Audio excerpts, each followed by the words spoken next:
Bismillahirrahmanirrahim. Assalamualaikum warahmatullahi wabarakatuh. Saya diminta menjawab pertanyaan, tapi nampaknya tidak terkait dengan buku. Cemana nih panitia? Saya jawab aja.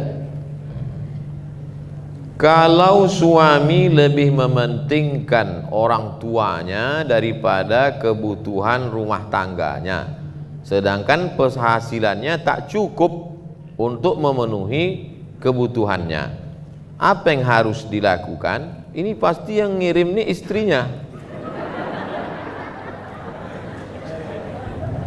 Jadi sebetulnya masyarakat ini banyak juga ke saya tuh, dia bukan bertanya, mau menyindir lakinya. Dan saya paham itu. Jadi begini bapak-bapak, bahwa bapak punya skala prioritas. Ada wajib, ada sunat muakkad, ada sunat, ada mubah, ada makruh, ada haram. Jangan dibolak-balik. Jadi yang paling tinggi kewajibannya itu adalah memberi nafkah. Nafkah anak istri itu 5. Makan, pakai, tempat tinggal, pendidikan, perhatian. Orang tua itu juga wajib kita nafkahi. Nah, jadi kalau saya konseling, ada orangnya langsung saya tanya, kamu adik-beradik berapa orang? Saya adik-beradik 5 orang Pak Ustadz. Nah, kalian patunganlah 200.000, 200.000, 200.000 untuk orang tua. Orang tua ini kan makannya tak banyak. Oleh sebab itu 1 juta, 2 juta. Nah, jadi tidak serta-merta ditinggalkannya sama sekali. Nah ini. Jadi oleh sebab itu suami mesti tahu bahwa dia punya kewajiban pokok. Orang tua pun wajib juga, tapi dia juga punya saudara, punya abang, punya adik, punya saudara. Itu keseimbangan. Bagaimana cara meningkatkan kualitas belajar bagi mahasiswa akhir? Kasih tahu sama orang tua, tak usah kirim duit. Kami dulu begitu sama Bang Ican. Tanya Bang Ican. Jadi sebetulnya belajar di Jambi sama belajar di Riau sama belajar di Mesir itu sama. Quran di Mesir itu 30 juz juga, bukan 31. Lalu di mana bedanya? Di Mesir itu kami belajar hidup. Belajar bagaimana cara menjalani hidup. Dari Kairo ke terusan Suez naik kapal, naik bis 7 jam. Dari terusan Suez pergi ke Jeddah 2 hari 2 malam naik kapal laut, dipukul ombak, dihempas gelombang, tinggal di atap. Kenapa di atap? Itu tiket paling murah. Oleh sebab itu kan Bang Ican termasuk mahasiswa yang mandiri. Kami mahasiswa mandiri. Nah, jadi kalian, jadi kalau saya tanya, kadang mahasiswa ini saya lihat gaya naik motor bukan main. Tanya semester berapa? 14. Apa ini? Oleh sebab itu coba kalau kalian mau tahu sulit. Kemarin saya jumpa orang kaya. Saya suruh anak saya Pak Ustadz buka rumah makan, jual nasi 6.000 sebungkus. Mana ada nasi bungkus 6.000 lagi Pak Haji? Saya bukan nyuruh dia cari duit, supaya dia merasakan sulitnya cari duit. Bagaimana belanja, beli beras, masak, buka toko pagi-pagi. Alhamdulillah efeknya Ustadz Somad, setelah dia buka rumah makan 6.000 bungkus dapat itu, 6.000 sebungkus, laku sekian ratus bungkus sehari. Sejak itu dia tidak lagi beli brand. Ini sekarang orang lomba-lomba brand. HP sampai 25 juta, tapi tak ada pulsanya. Ini kan musibah. Makanya ada penyakit yang diderita anak yang dibesarkan nenek. Anak yang dibesarkan nenek punya penyakit. Apa nama penyakitnya? Tak bisa mengikat tali sepatu. Karena nenek sangat sayang ke cucu. Belum lagi dia mau berangkat sekolah, belum lagi masuk sepatu ke kaki, sudah diikatkan. Tak pandai menyuap nasi, nasi udah ada, Untuk apa kau jadi sarjana ilmu banyak kalau tak pandai cuci piring? Kami di Mesir itu dari mulai memasak, mencuci. Saya ingat ada mahasiswa Jambi, datanglah kawan-kawan banyak makan ke rumah. Apa kata dia? Jangan, tak perlu kalian angkat ya, ada kakak kalian nanti nyuci di dapur. Memang betul tak diangkat tamu-tamu itu. Padahal dia basa-basi aja cerita. Oleh sebab itu maka kita ini sebetulnya bagaimana berinteraksi dengan orang, bagaimana belajar hidup. Dan kalau kita lihat dari perjalanan dua tuan guru tadi, baik Tuan Guru Abdul Qadir maupun Tuan Guru Najmi, sama-sama belajar jauh. Tuan Guru Abdul Qadir dari Jambi ke Makkah, Tuan Guru Najmi ke Jakarta, melanglang buana. Sebenarnya mereka belajar hidup. Jadi kalian adik-adikku yang semester akhir, tak juga kalian belajar hidup? Sungai dekat. Bukan saya suruh bunuh diri, tidak. Mengambil pelajaran bahwa air sungai tetap mengalir.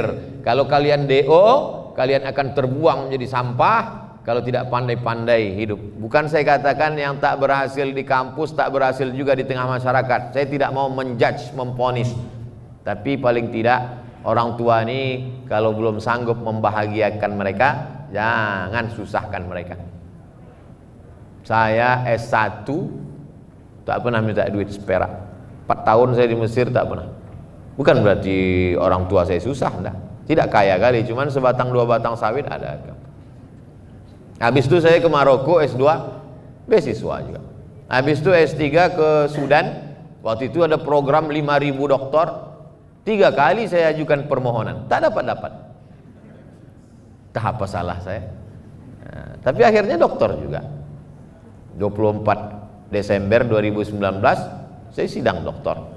Bulan Januari di Universitas Islam Sultan Syarif Ali dikukuhkan sebagai visiting professor pada University Islam Sultan Syarif Ali Brunei Darussalam. Nah, oleh sebab itu bagaimana belajar hidup. Jadi mudah-mudahan yang semester akhir ini akhir tak juga hidup. Sikit lagi suul khotimah. Coba dulu ayah, emak jangan kirim uang belanja. Bulan semester ini aku mau jual loper koran, mau kerja di Dorsmer, mau jaga ruko. Insya Allah bangkit semangat. Beda antara orang lari santai sama lari dikejar anjing. Itu kami dulu beasiswa dari Azhar 160 pon, untuk makan 50, untuk sewa rumah 50, tinggal 60 biaya bis, simpan tabung, mana tahu demam panas. Lalu kemudian ongkos angkot, taksi dan lain sebagainya. Putus beasiswa itu kalau 2 tahun tak naik. 1 tahun tak naik putus 25%. 2 tahun tak naik putus 50%. 3 tahun tak naik DO, siap-siap naik rakit dari Sungai Nil ke Sungai Siak. Nah, oleh sebab itu ancaman itu membuat kita menjadi semangat terus. Saya tahun 1 itu memang tak sanggup makan, hilang nafsu makan saking takutnya tak naik tingkat. Sampai sekarang masih ada takutnya juga. Bagaimana kita bisa memberi motivasi terhadap anak muda dalam diri kita sendiri menjadi seorang penulis yang handal dan selalu ini nampaknya menyindir saya nih, mentang-mentang saya belum pernah nulis buku macam ini. Buku saya kan buku-buku fikih, 99 tanya jawab salat, 37 masalah populer, 33 tanya jawab kurban, 30 fatwa seputar Ramadan, 66 fatwa seputar umroh. Dapatkan di toko buku terdekat. Buku saya tak ada yang novel seperti ini. Jadi pertanyaan ini nanti akan dijawab oleh penulis langsung. Nanti sekarang ini saya dulu. Ini untuk penulis.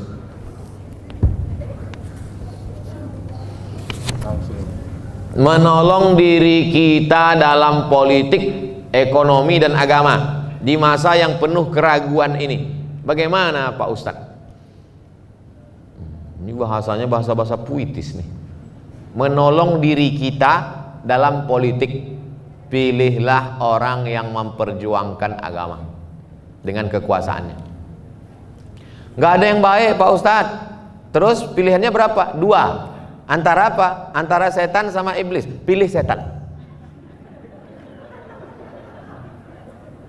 Apa dalilnya? Akhaffud dararain. Memilih mudarat teringan di antara mudarat terberat. Itu ada dalilnya. Masuk kita ke hutan, pilihannya cuma 2. Makan babi sama mati. Pilih mana Bapak Ibu? Diam. Mana bisa? Pilihannya 2. Makan babi atau mati? Makan babi. Sementara dapat pisang. Kalau udah dapat pisang, jangan makan babi lagi. Datang kawan bawa pisang. Bro, ini pisang. Ah, enggak, sedap babi ini. Nggak bisa. Ini darurat. Nah, ini dalam bidang politik. Dalam bidang ekonomi Pak Ustadz, begitu juga. Saya ini dililit riba Pak Ustadz. Ada aset yang bisa kau jual? Ada. Jual aset, bom riba nih. Pam, tutup dia. Jangan bergelimang riba lagi. Tak bisa Pak Ustadz. Kalau saya bom ini meledak semuanya. Hiroshima Nagasaki Pak Ustadz. Oke, bayar cicilan itu sampai lunas, tapi jangan jebakkan lagi dirimu dengan penuh kesadaran. Dalam bidang agama Pak Ustadz, oh Jambi negeri para ulama. Malam tadi kami lewat di daerah mana tuh Bang? Pesantren tua-tua. Tahun 1914. Pesantren lebih-lebih sahabat semua. Bisa pula orang Jambi bertanya, ragu dalam masalah agama. Kalau ada orang di Papua nanya ragu masalah agama, lalu selama ini kemana aja guys? Masalah agama. Ini negerinya. Yang kita kaji dari tadi ini kan ulama-ulama ini. Oleh sebab itu hadiri kajian setiap Jumat pagi, membaca kitab Sairus Salikin jam 6 bersama Tuan Guru Solahuddin Sarkawi di pesantren Kumpai Darut Tauhid. Tadi jam 6 pagi tadi. Banyak tokoh-tokoh masyarakat. Bukan tanggung-tanggung, profesor ada situ. Pejabat-pejabat ada situ. Hebat-hebat. Saya tengok dengan mata kepala sendiri. Kitab yang dibaca Sairus Salikin. Penulisnya Syekh Abdul Somad Al-Falembani. Falembani orang Palembang. Yang ini Abdul Somad Al-Pekanbaru nih. Di masa penuh keraguan. Itu habis baca. Oke, terima kasih ke penulis. Bagi yang punya handphone, minta tolong, bukan menyuruh enggak, minta tolong buka handphone. Bukan saya jebak untuk subscribe, enggak. Tolong buka Google. Google sudah? Tulis di Google tuh SOMAD. Iya saya tuh. SOMAD MO tak pakai spasi, sambung semua. SOMAD MOROCCO. MOROCCO. Somat Moroko. Spasi, setelah spasi menyembelih. Bahaya nih. Menyembelih. Udah? Enter. Kalau tak terbuka, HP saya terbuka, berarti paket habis. Nah, nampak tulisan paling atas? Nah, udah? Di situ saya tulis menyembelih kurban untuk orang yang telah meninggal dunia. Nah, ini kerja saya dulu. Jadi saya kalau ceramah ditanya orang, Ustadz, apa hukumnya berkurban untuk ayah kami, mak kami yang sudah meninggal? Nah, itu saya jawab secukupnya, pulang ke rumah, saya tuliskan dalilnya. Nah, ini sudah saya tulis tanggal berapa situ? Saya tahu 21, cuman ngetes saja, terbuka enggak, itu maksud saya. 21 Oktober. Nanti ini sudah saya tulis, ini 10 tahun yang lalu. Itulah kerja saya dulu. Jadi setiap pengajian, pertanyaan-pertanyaan itu saya bawa balik ke rumah, saya tulis. Membuat blog ini gratis dan tak hilang sampai mati. Gak pernah bayar saya blog ini. Dan tak hilang. Tulisan tetap ada. Nah itu, jadi adik-adik, sahabat-sahabat, latihan menulis dari sekarang. Apa, mengapa, bagaimana. Apa, mengapa, bagaimana. Apa, siapa, Mengapa? Bagaimana? Itu dijawab menjadi sebuah tulisan.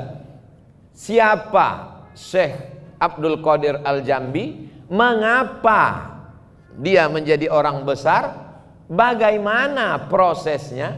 Nah, itu menjadi jawaban. Cari jawaban, wawancarai cucu beliau, dan Tuan Guru bisa diwawancari untuk maklumat. Maka insya Allah jadi satu buku biografi Tuan Guru Abdul Qadir bin Ibrahim bin Abdul Majid. Tahun depan 2021 bedah buku lagi di sini. Tak ada yang mengaminkan, takut semua.